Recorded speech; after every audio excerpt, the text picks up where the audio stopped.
Hi friends, welcome to sports Fortuner YouTube channel. ముందుగా నా పుట్టినరోజు సందర్భంగా విషెస్ చెప్పిన ఫ్రెండ్స్ అండ్ ఫ్యామిలీ మెంబర్స్ అందరికి కూడా పేరు పేరున థ్యాంక్ యూ సో మచ్.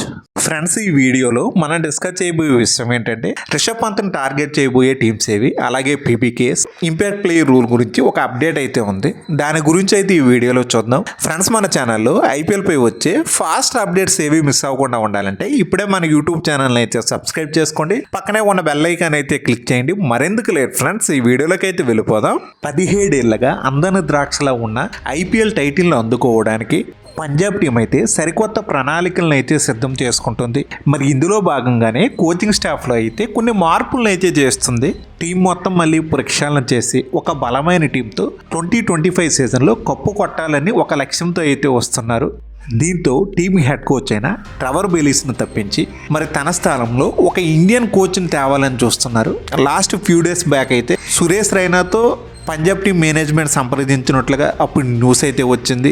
తాజాగా వస్తున్న అప్డేట్ ప్రకారం రాబోయే సీజన్ కోసం పంజాబ్ టీం అయితే వాళ్ళ హెడ్ కోచ్గా టీమిండియా మాజీ ఓపెనర్ అయిన వసీం జాఫర్ని అయితే సంప్రదించినట్లుగా అయితే సమాచారం. గతంలో వసీం జాఫర్ చూసుకుంటే పంజాబ్ టీంకి అయితే బ్యాటింగ్ కోచ్గా అయితే చేశాడు. అలాగే పంజాబ్ టీం డైరెక్టర్గా ఉన్న సంజయ్ బంగర్ వైపు కూడా పంజాబ్ టీం మేనేజ్మెంట్ అయితే చూసింది. మరి తననైనా టీంలోకి హెడ్ కోచ్గా తీసుకుందామని సురేష్ రైనా, సంజయ్ బంగార్ ఇప్పుడు లాస్ట్కి వసీం జాఫర్ దగ్గర అయితే వచ్చాగారు. మరి ఎవరిని చివరికి హెడ్ కోచ్గా తీసుకుంటారు అనే దానిపై ఇప్పటికి కూడా పంజాబ్ టీం నుంచి అయితే ఒక స్పష్టమైన క్లారిటీ అయితే లేదు. స్పోర్ట్స్ స్టార్లో వచ్చిన ఒక ఆర్టికల్ ప్రకారం నెక్స్ట్ సీజన్ 2025 సీజన్లో కూడా ఇంపాక్ట్ ప్లేయర్ రూల్ని అయితే బీసీసీఐ అయితే కంటిన్యూ చేస్తున్నట్లుగా అయితే సమాచారం. మరి ఈ ఇంపాక్ట్ ప్లేయర్ రూల్ మీద టీమిండియా లెజెండరీ బ్యాట్స్మెన్లు అయిన రోహిత్ శర్మ, విరాట్ కోహ్లీ మరి వీళ్ళిద్దరు కూడా బహిరంగంగానే విమర్శలు చేయడం, మరి రాబోయే సీజన్లో ఈ ఇంపాక్ట్ ప్లేయర్ రూల్ ఉంటుందా లేదా అన్న దీనిపై ఒక సందిగ్ధత అయితే ఉండేది. బీసీసీఐ అయితే మాత్రం ఈ ఇంపాక్ట్ ప్లేయర్ రూల్ని కంటిన్యూ చేయాలని భావిస్తుంది. మరి ఈ ఇంపాక్ట్ ప్లేయర్ రూల్కి సగం మంది సపోర్ట్గా, మరి కొంతమంది వ్యతిరేకంగా అయితే ఉన్నారు. మిస్టర్ 360, ఏబీ డివిలియర్స్ లాంటి ప్లేయర్స్ అయితే ఈ ఇంపాక్ట్ ప్లేయర్ రూల్కి అయితే సపోర్టివ్గా అయితే మాట్లాడడం జరిగింది. మరి ఈ ఇంపాక్ట్ ప్లేయర్ రూల్ అయితే మొదటిగా 2023 సీజన్లో బీసీసీఐ అయితే ప్రవేశపెట్టడం అయితే జరిగింది. గత 2 ఏళ్ళుగా ఈ రూల్ మీద కొంత వ్యతిరేకత వచ్చినా చాలా సక్సెస్ అయితే చూసింది. మరి ఈ రూల్ వచ్చాక ఐపీఎల్ డైమెన్షన్స్ అనేవి పూర్తిగా అయితే మారిపోయాయి. ఇంతకు ముందు సీజన్స్లో చూసుకుంటే 200+ స్కోర్స్ రావడం, సీజన్కి చాలా తక్కువ మ్యాచ్లు అయితే ఉండేవి. బట్ ఈ రూల్ వచ్చాక మాత్రం 200 కంటే ఎక్కువ స్కోర్లు అనేవి చాలా చాలా ఎక్కువగా అయితే నమోదవుతున్నాయి. ఒక్కో సీజన్కి 20 to 30 టైమ్స్ అయితే 200+ స్కోర్లు రావడం అనేది విశేషం. అలాగే బ్యాట్స్మెన్ కూడా ఫియర్లెస్గా బ్యాటింగ్ చేయడం, బౌలింగ్లో కూడా ఒక ఎక్స్ట్రా ఆప్షన్ అనేది ఉపయోగపడడం. అందువల్ల ఈ ఇంపాక్ట్ ప్లేయర్ రూల్ మీద ఏ ఐపీఎల్ ఫ్రాంచైజీ కూడా వ్యతిరేకంగా అయితే లేవు.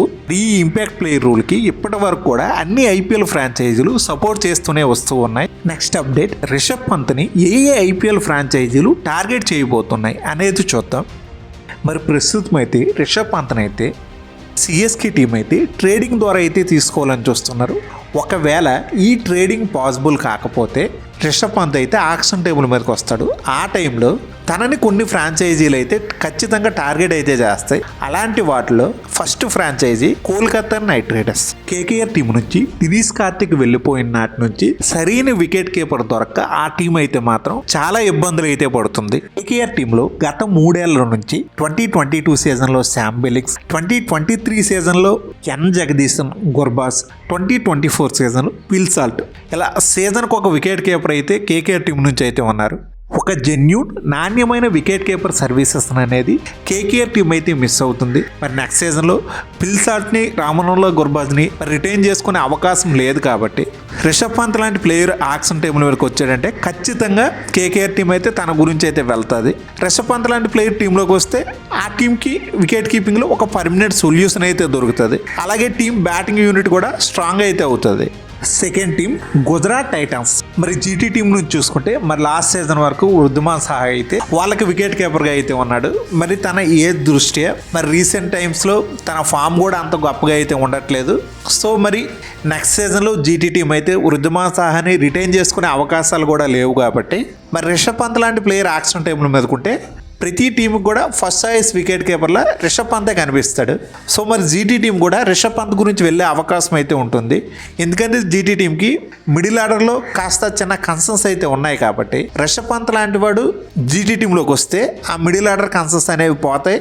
వాళ్ళ టీం బ్యాటింగ్ యూనిట్ కూడా సూపర్ స్ట్రాంగ్గా అయితే తయారవుతుంది.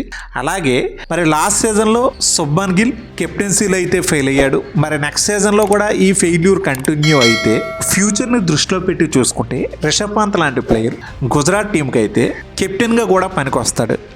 జీటీ టీంకి డేవిడ్ మిల్లర్, రాహుల్ తెవాటియా, రషీద్ ఖాన్ లాంటి ఎక్సలెంట్ ఫినిషర్స్ అయితే ఉన్నారు. మిడిల్ ఆర్డరే అంత స్ట్రాంగ్గా అయితే లేదు. మరి ఈ సీజన్ ముందు అన్క్యాప్డ్ వికెట్ కీపర్ బ్యాట్స్మెన్ అయిన రాబిన్ మింజన్ అయితే కోట్లు పెట్టి జీటీ టీం అయితే ఆక్షన్లో కొన్నారు. ఐపీఎల్ స్టార్ట్ అయ్యే నాటికి తనకి యాక్సిడెంట్ కావడం వల్ల ఈ సీజన్లో తను అందుబాటులో లేకపోయాడు. మరి తన స్థానంలో టీంలోకి వచ్చిన బీఆర్ శరత్ కూడా జీటీ టీం మేనేజ్మెంట్ అయితే కొన్ని మ్యాచ్ల్లో అయితే అవకాశం అయితే కల్పించింది. తను కూడా ఫెయిల్ అవ్వడం అయితే జరిగింది. రుద్మా సాహా కూడా ఫెయిల్ అయ్యాడు. సో ఖచ్చితంగా జీటీ టీంకి అయితే వికెట్ కీపర్ అవసరం అయితే ఉంది. Next Punjab Kings.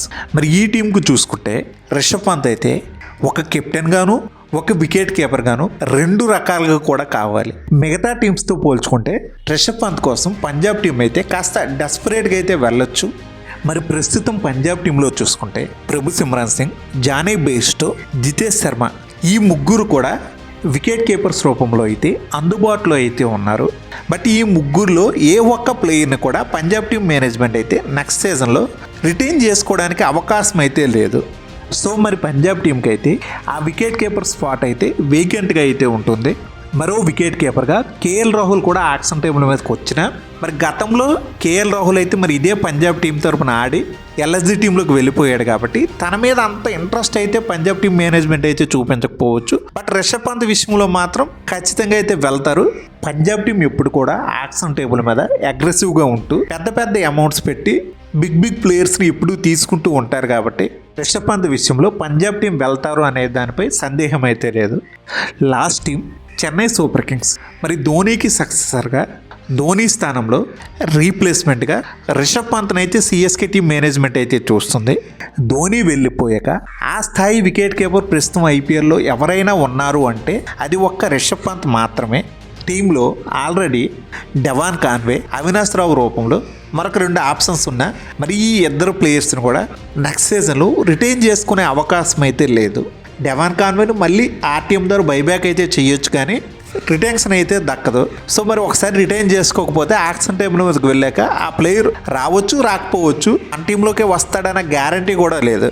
సిఎస్కే లాంటి టీము ఒక ప్లేయర్ని తీసుకోవాలని ఫిక్స్ అయితే మాత్రం బ్లైండ్గా any cost IPL auction table మీద ఆ ప్లేయర్ని అయితే తీసుకుంటారు.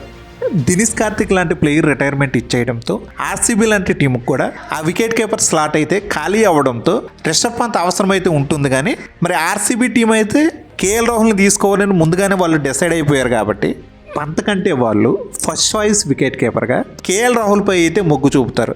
మరి ఇది friends PBKS impact player rule Rishabh Pant గురించి వీడియో. ఫ్రెండ్స్ ఈ వీడియో మీకు బాగా నచ్చినట్లయితే లైక్ చేయడం మాత్రం మర్చిపోవద్దు. అలాగే మన ఛానల్లో ఐపీఎల్పై వచ్చే రెగ్యులర్ అప్డేట్స్ ఏవి మిస్ అవ్వకుండా ఉండాలంటే ఇప్పుడే మన యూట్యూబ్ ఛానల్ని అయితే సబ్స్క్రైబ్ చేసుకోండి. పక్కనే ఉన్న బెల్ ఐకాన్ అయితే క్లిక్ చేయండి. నేను మిమ్మల్ని మరో ఇంట్రెస్టింగ్ వీడియోతో మళ్ళీ కలుస్తా. Thank you. By bye friends. జై హింద్.